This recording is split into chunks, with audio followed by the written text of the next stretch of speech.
Today, the workplace is more dynamic and diverse than it's ever been. 4 generations coming together to contribute to our economy's growth.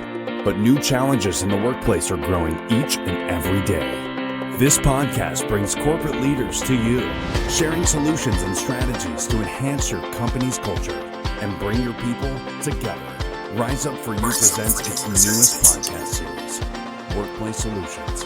People matter.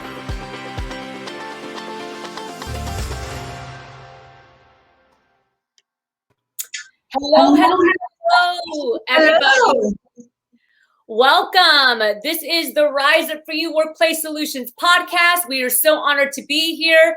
Every single Wednesday, we bring incredible thought leaders and executives from the corporate space to talk with us about workplace solutions, company culture, leadership, soft skills, and so much more. And I am super honored to have Laurie Territo here with us today. Laurie, thank you so much for joining us. Oh, I'm super excited. Thanks for having me. Absolutely. So we always love to start off the episode by giving our guests an opportunity to brag. So tell us a little bit about yourself, the great work that you've done. I know you have a very extensive background, so please share with us. Sure, absolutely. I kind of like to think of myself really as somebody who loves to solve complex problems with people and organizations and ignite sparks. And so right now I work at Intel and I develop people competencies for the supply chain. And I really help our supply chain excel.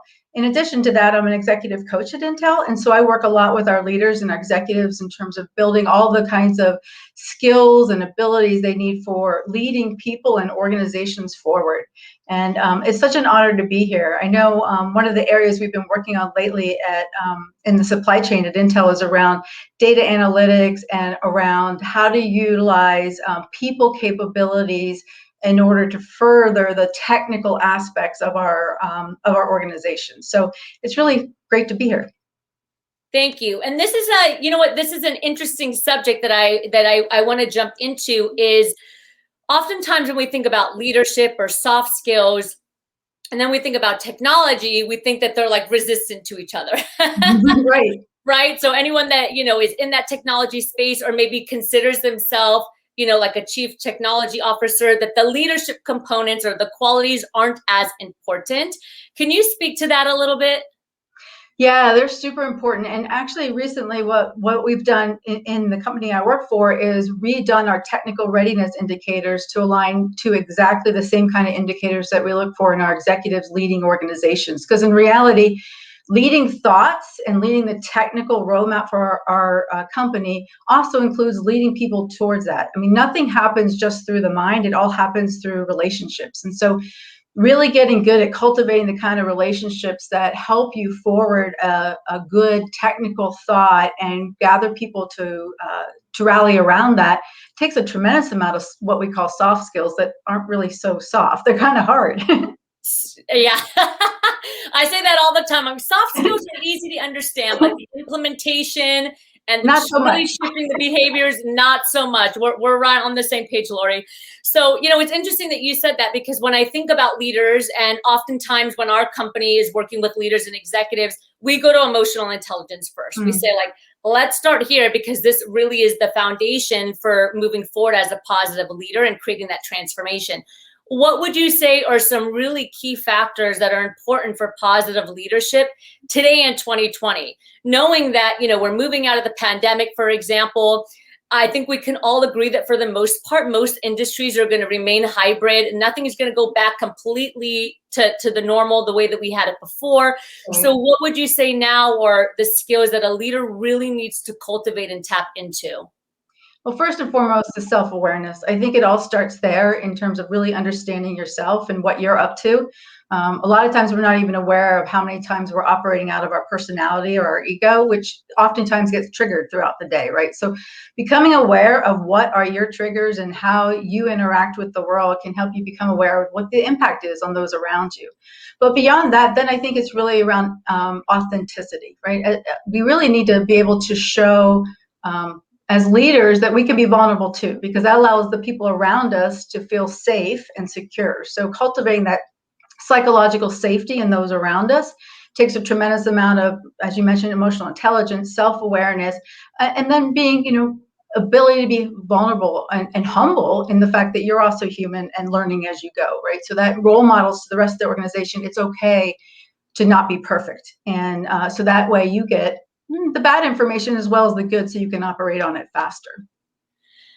How does a leader do that? So, I think it's easy for a leader to create, maybe an authentic space for other people, but the team is still looking at the leader to have that authenticity, vulnerability, right? And sometimes what we see with leaders is that they want the team to have that authenticity, but maybe they're not displaying it. How does a leader really make that decision, that conscious decision to say, okay, I'm going to break the ice a little bit here, without continuing to listen to maybe that fear or those thoughts that say, keep that barrier, keep that wall, don't show emotions, even though we know that can really help support and bridge the gap with communication and teams. What are your thoughts with that? I'm just curious. Yeah, it's scary. I started this whole journey on vulnerability like years ago, just trying to become curious about what is this and what does it take to be vulnerable. And I'm no Brene Brown, so I'm not going to try and step in her space. But one of the things is just becoming aware of yourself. So one of the things I started to notice is how often people say things like, well, to be honest. So to be honest, I didn't finish that project. To be honest, I didn't finish that book, right? And it started cluing me into some of the words that we use to kind of work our way into vulnerability. Like, I'm about to say something that is a little scary, and so I'm going to kind of test the waters to say, I'm going to be honest here, so give me some space, right? So I think it's becoming aware of where are those places you feel vulnerable, and what are your ways in which you try and make yourself feel less vulnerable in the space. To be honest, it's a very safe way to make yourself feel less vulnerable. There's other not so skillful ways to make yourself feel less vulnerable, which turn into maybe putting up a shield or being defensive or hypercritical, right? And so it's just understanding, what are all those parts of you? What are they about? Because they're really there to protect you in some way, but what are they protecting you from? And do you really need protection? I think working with a coach is really helpful, because that's a safe place for you to kind of process through, what am I about? And how do I keep that? Yeah. Yeah, you bring up a really, really, really great point, because, and I'm sure you can see this with some of your team members, and we see this with our clients. Sometimes it's just the languaging, but like the languaging isn't there, and then once they talk it out and they verbalize it and they get comfortable, then the next time they do it with their team or with their clients or whoever, it's a lot easier. But, that's an interesting point when you were saying about, to be honest, I was just thinking, I use to tell you the truth, right? Or if I want to speak frankly. So that's interesting, because we have like those little pivot phases that say, okay, I'm about to be vulnerable. please go easy on me. Yeah, absolutely. I love that. Is there anything else that you would say, you're in the workforce right now, you're doing coaching as well. Mm-hmm. As we're moving into this new space, which again, I think we're all trying to figure out a year ago, we were trying to figure out how to work remotely in COVID. Right. Now we're kind of moving out of that phase in some places. What does that look like? What can leaders expect? And that might be a big question, but what can they expect and how to show up? I think that's the bigger key question, is how can they show up as positive leaders as we continue to move forward? Yeah, I think it's going to be another interesting pivot, one that I've been thinking about as well. So pre-pandemic, right, I have teams that are at lots of different sites across the US. So we're not at the same site, but there was a bunch of us at the same site. And I never quite got those that sat at remote sites, how they might have felt disconnected. Once we all went home, it was, oh, this is what it must feel like, because we're now all spread out and there's a level playing field. So there was no a group of us that could get in a room and talk more often than others. So that was an uneven playing field, right? Now when we go back to a hybrid, I think it'll be, let's not just go back to the way we were, but what did we learn about evening the playing field so that everybody could feel included? And how do we create that now in a hybrid model where we're, again, not all going to be together, and we're not going to be all together in probably the populations that we've been used to. So we might have to carry back some of the things that we did while we're home, like more camera usage, even when we're in the office, right? Just so that we can have the connections. So how do we learn to take what we have and now iterate into the new environment? That's a great point. I'm just thinking yesterday I had a networking event. It was the first one in 13 months. And I happened to be the chair of that event, of the group, but it was hybrid. And so for the first time, I was finding myself like using technology and speaking to the screen and then turning to everybody in the room. And it was a very interesting dynamic. But while I was doing it, I was thinking, okay, I think this is going to become the new norm, is engaging as a leader in multiple formats to really help the team feel connected and inclusive. So I think it's a great point that you mentioned. Well, I think that's a great point, in that I think we should always carry forward a learning mindset, that we're always in constant change. So to be good at having a learning mindset, that we're always learning and adjusting and adapting. So it's okay to feel like, I'm not sure what's happening here, but I'll figure it out. Yeah, absolutely. Everything's figured outable, from Marie Forleo. Laurie, thank you so much. We love to have these like fast-paced conversations that add a lot of value. I'd love to go into what we call our main section. It's our fire section. And I just want to start by asking you, if you can leave the world with one final message, we call it the golden nugget. What would your golden nugget be to everyone? I think my golden nugget would be think big, dream big, and act now. I think people, they wait for everything to be in place before they act. And it's like, just take steps now, because you'll figure it out. Like we just said, things will fall in place and you'll learn and you'll adjust. So go big and act now. Great.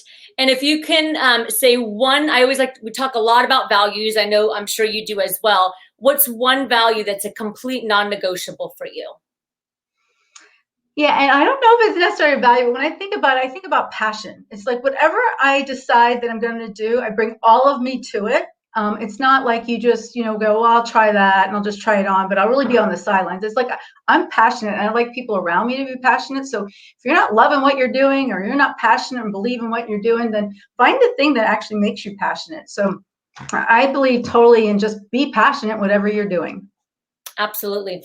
And before I ask the final question, how do we connect with you? Where can we find out more about you, Laurie, or perhaps connect with you on LinkedIn? Help us out.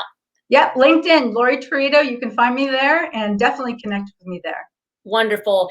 And our final question is, as you know, we are Rise Up for You. So I always love to end the episode with asking, what does Rise Up for You mean to you when you initially hear it? Well, I'm a huge music buff, and so the Andra Day song "Rise Up," just starts playing in my head. And so, what I really love about that song, and that's what I think about, is it's basically another human being saying, "Hey, I see in you that potential, that you can rise up, and I'm going to walk with you." Right? So it's how humans helping humans, walk the path together. I think that's what I think of. Awesome. I love that you're a music buff. Are you a past musician, or is it just a passion for you? Just a passion. I love that. Laurie, thank you so much. It's been such an honor to have you here. Thank you, everyone that was tuning in. If you have any questions for Laurie, please put them in the chat. I know she'll get back to you and she'll connect with you. It's been an honor to be here. Again, we're here every Wednesday, Workplace Solutions Podcast. We actually have two podcasts. So we have one called Become Your Best. That's over on our Facebook page. And that's all about the individual, self-worth, confidence, career navigation, wealth, health and fitness, mind, body, soul. And this one is specific to leadership, the corporate workspace, and again, the workplace. So thank you for joining us. And I will see you next Wednesday. Thank you again, Laurie. Thank you.